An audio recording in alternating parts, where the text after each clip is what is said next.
ईरानी वज़ीर ख़ारजा अब्बास इराक़ची की कल पाकिस्तान आमद मुतवक्के है। तर्जुमान ईरानी वज़ारत ख़ारजा के मुताबिक अब्बास इराक़ची आला हुक्काम से मिलेंगे और मौजूदा सूरत हाल पर तबादला ख्याल करेंगे। पाकिस्तान के बाद अब्बास इराक़ची के भारत जाने का भी इम्कान है।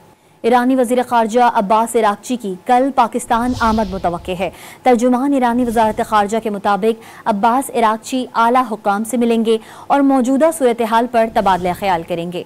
पाकिस्तान के बाद अब्बास इराक़ची के भारत जाने का भी इम्कान है। ईरानी वज़ीर ख़ारजा अब्बास इराक़ची की कल पाकिस्तान आमद मुतवक्के है। तर्जुमान ईरानी वज़ारत ख़ारजा के मुताबिक अब्बास इराक़ची आला हुक्काम से मिलेंगे और मौजूदा सूरत हाल पर तबादला ख्याल करेंगे।